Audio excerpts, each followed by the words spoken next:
ನಮಸ್ಕಾರ ವೀಕ್ಷಕರೇ.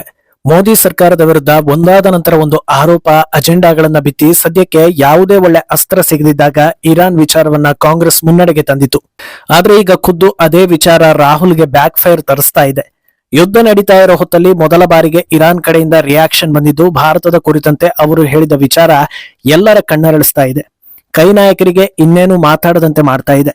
ಇದು ಮಾತ್ರವಲ್ಲದೆ ಭಾರತದ ರಾಜತಾಂತ್ರಿಕ ಗೆಲುವು ಹಲವು ವಿಚಾರಗಳಲ್ಲಿ ಸಾಬೀತಾಗ್ತಾ ಇದೆ.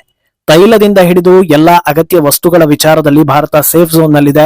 ಈ ಹೊತ್ತಲ್ಲಿ ಪ್ರಯತ್ನ ಬಿಡದೆ ಇನ್ನೊಂದು ವಿಚಾರವನ್ನ ಮುಂದೆ ತಂದು ಕೇಂದ್ರ ಸರ್ಕಾರವನ್ನ ಆಡಿಕೊಳ್ಳೋ ಕೆಲಸ ಕೂಡ ಆಗ್ತಾ ಇದೆ. ಇದೆಲ್ಲವನ್ನ ಒನ್ ಬೈ ಒನ್ ವಿವರಿಸ್ತಾ ಹೋಗ್ತೀವಿ. ಈ ವಿಡಿಯೋವನ್ನ ತಪ್ಪದೆ ಕೊನೆ ತನಕ ನೋಡಿ. ಅದಕ್ಕೂ ಮುನ್ನ ಮೀಡಿಯಾ ಮಾನ್ಸ್ಟರ್ ಚಾನಲ್ ನ ತಪ್ಪದೆ ಸಬ್ಸ್ಕ್ರೈಬ್ ಮಾಡಿ.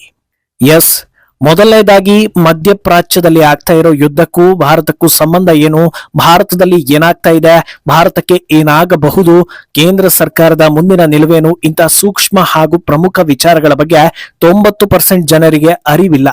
ಎಲ್ಲರ ಕಣ್ಣಿಗೂ ನೇರವಾಗಿ ಕಾಣಿಸ್ತಾ ಇರೋ ವಿಚಾರ ಏನಂದ್ರೆ, ಒಂದು, ಭಾರತಕ್ಕೆ ಯುದ್ಧ ಭೀತಿ ಇಲ್ಲ, ಭಾರತ ಸದ್ಯ ಸೇಫ್ ಆಗಿ ಇದೆ ಅನ್ನೋದು.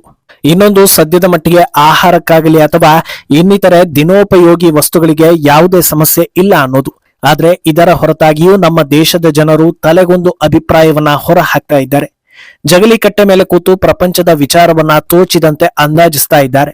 ಈ ಹೊತ್ತಲ್ಲಿ ರಾಹುಲ್ ಗಾಂಧಿ ಭಾರತ ಸರ್ಕಾರ ಇರಾನ್ಗೆ ಬೆಂಬಲ ಕೊಡಬೇಕಿತ್ತು, ಮೋದಿ ಸೈಲೆಂಟ್ ಆಗಿದ್ದಾರೆ ಅನ್ನೋ ವಿಚಾರವನ್ನ ಎತ್ತಿದ್ರು. ಸೋನಿಯಾ ಗಾಂಧಿ ಕೂಡ ಅತ್ಯಂತ ಹುರುಪಿನಿಂದ ಈ ವಿಚಾರವನ್ನ ಹೈಲೈಟ್ ಮಾಡಿದ್ರು. ವಿಪಕ್ಷ ನಾಯಕರೆಲ್ಲ ಹೌದೌದು ಅಂತ ಹೇಳಿದ್ರು. ಆದ್ರೆ ಕೊನೆ ಪಕ್ಷ ಒಂದು ವಾರವಾದ್ರೂ ಈ ಅಸ್ತ್ರ ಉಳಿಯುತ್ತಾ ಅಂತ ನೋಡಿದ್ರೆ ಆ ಆಸೆಗೆ ಇರಾನ್ ತಣ್ಣೀರು ಎರಚಿದೆ. ಭಾರತ ಹಾಗೂ ಇರಾನ್ ನಡುವಿನ ಸಂಬಂಧ ಬಹಳ ಚೆನ್ನಾಗಿದೆ, ಅಷ್ಟು ಸುಲಭವಾಗಿ ನಮ್ಮ ಬಾಂಧವ್ಯವನ್ನ ಹಾಳು ಮಾಡೋದಕ್ಕೆ ಯಾರಿಂದಲೂ ಸಾಧ್ಯವಿಲ್ಲ ಅನ್ನೋ ಸುದ್ದಿ ಇರಾನ್ ಕಡೆಯಿಂದ ಬಂದಿದೆ. ಆಶ್ಚರ್ಯ ಎನಿಸಿದ್ರೂ ಇದು ಸತ್ಯವೇ. ಈ ಮಾತನ್ನ ಹೇಳಿರೋದು ಭಾರತದಲ್ಲಿರೋ ಇರಾನ್ ಸುಪ್ರೀಂ ಲೀಡರ್ ನ ರೆಪ್ರೆಸೆಂಟೇಟಿವ್ ಆಗಿರೋ ಅಯಾತುಲ್ಲಾ ಡಾಕ್ಟರ್ ಅಬ್ದುಲ್ ಮಜೀದ್ ಹಕಿಮಲೇಹಿ. ಪಿಟಿಐ ಮಾಧ್ಯಮದ ಜೊತೆಗೆ ಸುದೀರ್ಘವಾಗಿ ಮಾತನಾಡಿರೋ ಅವರು, ಭಾರತ ಹಾಗೂ ಇರಾನ್ ನಡುವೆ ಯಾವುದೇ ಸಮಸ್ಯೆ ಇಲ್ಲ, ಇರಾನ್ ಈಗ ತನ್ನ ಶತ್ರು ದೇಶಗಳ ಜೊತೆಗೆ ಯುದ್ಧ ಮಾಡ್ತಾ ಇದೆ ಅಷ್ಟೇ, ನಮ್ಮ ಸಂಬಂಧ ಅಷ್ಟು ಸುಲಭವಾಗಿ ಹಳಸೋದಿಲ್ಲ ಅನ್ನೋದನ್ನ ಕ್ಲಾರಿಫೈ ಮಾಡಿದ್ದಾರೆ. ಇರಾನ್ ಸುಪ್ರೀಂ ಲೀಡರ್ ಖಮೇನಿ ಹತ್ಯೆಯಾಗಿ ಕೆಲವು ದಿನಗಳ ಬಳಿಕ ಭಾರತ ಸಂತಾಪ ಸೂಚಿಸಿತ್ತು. ಅದರ ಬೆನ್ನಲ್ಲೇ ಈಗ ಇರಾನ್ ಕಡೆಯಿಂದ ಸ್ಪಷ್ಟನೆ ಸಿಕ್ಕಿದೆ. ಈ ರೀತಿ ಮಾತು ಬಂತು ಅಂದ್ರೆ ಇದರಿಂದ ಯಾರಿಗೆಲ್ಲ ಮುಖಭಂಗ ಆಗುತ್ತೆ ಅನ್ನೋದನ್ನ ನೀವೇ ಅರ್ಥ ಮಾಡ್ಕೊಳ್ಳಿ. ನೇರವಾಗಿ ರಾಹುಲ್, ಸೋನಿಯಾ ಹಾಗೂ ಇಡೀ ಕಾಂಗ್ರೆಸ್ಗೆ ಇದು ಮುಖಭಂಗ ತರಿಸ್ತಾ ಇದೆ. ಯುದ್ಧದ ಬಗ್ಗೆ ಏನು ಗೊತ್ತಿಲ್ಲದೆ ಅವರು ಹಂಗೆ ಮಾಡಿದ್ರು, ಇವರು ಹಿಂಗೆ ಮಾಡಿದ್ರು, ಭಾರತ ಸುಮ್ಮನಿರೋದು ಯಾಕೆ, ಮಾತಾಡ್ಬೇಕು ಅಂತ ರಾಜಕೀಯ ವಿಪಕ್ಷಗಳು ಒಂದು ಕಡೆ ಹೇಳಿದ್ರೆ, ಇನ್ನೊಂದು ಕಡೆ ಸ್ವಯಂ ಘೋಷಿತ ಬುದ್ಧಿವಂತರೆಲ್ಲ ಅಯ್ಯಯ್ಯೋ ಅಮ್ಮಮ್ಮ, ಇರಾನ್ ಮಕ್ಕಳು, ಇರಾನ್ ಪ್ರಜೆಗಳು, ಮಾನವೀಯತೆ ಹಂಗೆ ಹಿಂಗೆ ಅಂತ ತಕ ಅಂತ ಕುಣಿದಾಡಿದ್ರು. ಇನ್ನೊಂದು ಕಡೆ ಕಾಂಗ್ರೆಸ್ ವೋಟರ್ಸ್ ಎಲ್ಲ ಬೀದಿಗಿಳಿದು ಇರಾನ್ ಪರವಾಗಿ ಶೋಕಾಚರಣೆ, ಹೋರಾಟ ಎಲ್ಲವನ್ನೂ ಮಾಡಿ ಮೋದಿ ಸೈಲೆಂಟ್ ಆಗಿರೋದನ್ನ ಪ್ರಶ್ನೆ ಮಾಡಿದ್ರು. ಇಷ್ಟೆಲ್ಲಾ ಮಾಡಿದ್ದಕ್ಕೆ ಇರಾನ್ ಭಾರತದ ವಿರುದ್ಧ ಸ್ಟೇಟ್ಮೆಂಟ್ ಕೊಟ್ಟಿದ್ರೆ ಕೊನೆ ಪಕ್ಷ ಒಂಚೂರು ಸಮಾಧಾನ ಆಗ್ತಾ ಇತ್ತು. ಆದ್ರೆ ಇರಾನ್ ಮಾತ್ರ ನಾವು ಭಾರತ ಚೆನ್ನಾಗಿದ್ದೀವಿ ಅಂತ ಕಡ್ಡಿ ಮುರಿದಂತೆ ಹೇಳಿದ್ರೆ ಪಾಪ ಆ ಜೀವಗಳಿಗೆ ಹೇಗಾಗ್ಬೇಡ ಅಂತ ಸಾರ್ವಜನಿಕ ವಲಯದಲ್ಲಿ ಚರ್ಚೆಗಳಾಗ್ತಾ ಇದೆ. ಇದಕ್ಕೆ ಹೇಳೋದು ರಾಜತಾಂತ್ರಿಕತೆ ಬಗ್ಗೆ ಗೊತ್ತಿಲ್ಲದೆ ಮಾತಾಡಬಾರದು ಅಂತ ಈಗ ಜನರು ಹೇಳ್ತಾ ಇದ್ದಾರೆ. ಇರಾನ್ ಮೇಲೆ ದಾಳಿ ನಡೆದ ಮೊದಲ ದಿನದಿಂದಲೂ ಭಾರತ ಯಾವುದೇ ಪ್ರತಿಕ್ರಿಯೆಯನ್ನ ಕೊಡ್ಲಿಲ್ಲ. ಇಸ್ರೇಲ್ ಮಾಡಿದ್ದು ಸರಿ ಅಂತನೂ ಹೇಳಲಿಲ್ಲ, ಅಮೆರಿಕ ಸರಿಯಾದ ಹೆಜ್ಜೆ ಇಟ್ಟಿದೆ ಅಂತನೂ ಹೇಳಲಿಲ್ಲ, ಇರಾನ್ ಅನ್ನ ಸರ್ವನಾಶ ಮಾಡಿಬಿಡಿ ಅಂತನೂ ಹೇಳಲಿಲ್ಲ, ಅಥವಾ ಇರಾನ್ ಮೇಲೆ ದಾಳಿ ಮಾಡಬೇಡಿ ಅನ್ನೋದನ್ನು ಕೂಡ ಹೇಳಿಲ್ಲ. ಅಷ್ಟೇ ಯಾಕೆ, ಖಮೇನಿ ಸಾವನ್ನ ಸಮರ್ಥಿಸಿಕೊಳ್ಳುವ ಅಥವಾ ಸಂಭ್ರಮಿಸೋ ಕೆಲಸ ಕೂಡ ಭಾರತ ಸರ್ಕಾರದಿಂದ ಆಗಲಿಲ್ಲ. ಇದು ಯಾವ ವಿಚಾರದಲ್ಲಿ ಹೇಗೆ ವರ್ತಿಸಬೇಕು ಅಂತ ತಲೆಯಲ್ಲಿ ಬುದ್ಧಿ ಇರೋ ಆಡಳಿತಗಾರರ ಲಕ್ಷಣ ಅಂತ ಎನಿಸ್ಕೊಳ್ತಾ ಇದೆ. ಒಂದು ವೇಳೆ ರಾಹುಲ್ ಅಥವಾ ಸೋನಿಯಾ ಹೇಳಿದಂತೆ ಪ್ರಪಂಚದ ಮುಂದೆ ಬಂದು ಭಾರತ ಹೇಳಿದಿದ್ರೆ ಇವತ್ತು ಏನಾಗ್ತಾ ಇತ್ತು ಅನ್ನೋದು ಸಾಮಾನ್ಯ ಜ್ಞಾನ ಇರುವವರಿಗೆ ಮಾತ್ರ ಅರ್ಥ ಆಗುವ ಸೂಕ್ಷ್ಮ ವಿಚಾರ ಅಂತ ಅನ್ನಿಸ್ಕೊಳ್ತಾ ಇದೆ. ನಿನ್ನೆಯಿಂದ ಚೇತನ್ ಅಹಿಂಸಾ ಸೇರಿದಂತೆ ಆ ಕೆಟಗರಿಗೆ ಬರೋ ಹಲವು ಜನರು ಭಾರತದ ಮೌನವನ್ನ ಪ್ರಶ್ನೆ ಮಾಡ್ತಾ ಇದ್ದಾರೆ. ಅತ್ಯಂತ ದೊಡ್ಡ ಪ್ರಜಾಪ್ರಭುತ್ವ ದೇಶ ಆಗಿರೋ ಭಾರತ ಸೈಲೆಂಟ್ ಆಗಿ ಇರಬಾರದು ಅನ್ನೋ ಮಾತನ್ನ ಹೇಳ್ತಿದ್ದಾರೆ. ಆದ್ರೆ ಬಾಂಗ್ಲಾ ಹಿಂದೂಗಳ ಮೇಲೆ ದಾಳಿ ಆದಾಗ ಇಂಥ ಯಾವುದೇ ಕನಿಕರದ ಮಾತು ಇವರ್ ಯಾರಿಂದಲೂ ಬಂದಿರಲಿಲ್ಲ.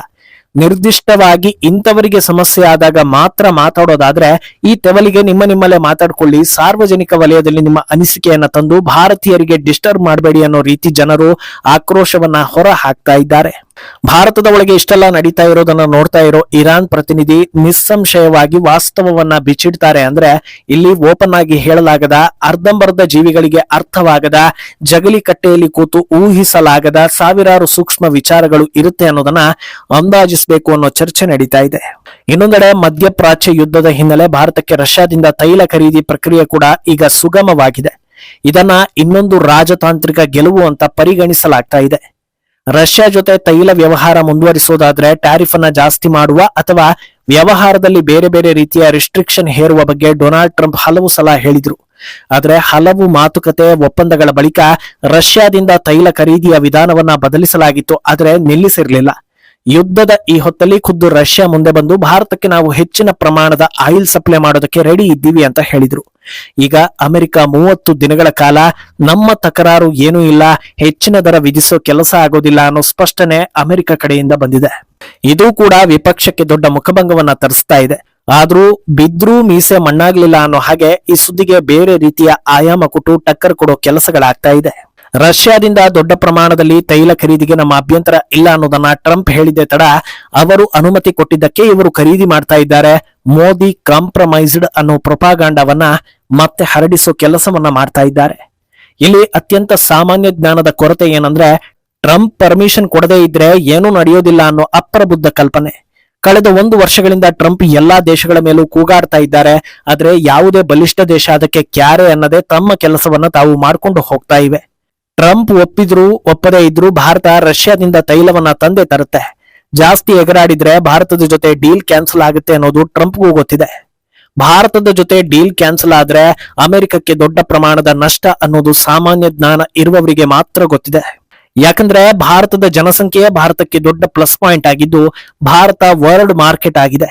ಭಾರತದಲ್ಲಿ ಕೆಲಸ ಮಾಡದೇ ಇರೋ ಸೋಮಾರಿಗಳನ್ನ ಲೆಕ್ಕದಿಂದ ತೆಗೆದು ಹಾಕಿ ನೋಡಿದ್ರು ಕೋಟಿ ಕೋಟಿ ಲೆಕ್ಕದಲ್ಲಿರೋ ಶ್ರಮಜೀವಿಗಳು ಖರೀದಿ ವ್ಯವಹಾರಗಳಲ್ಲಿ ಭಾಗಿಯಾಗ್ತಾರೆ.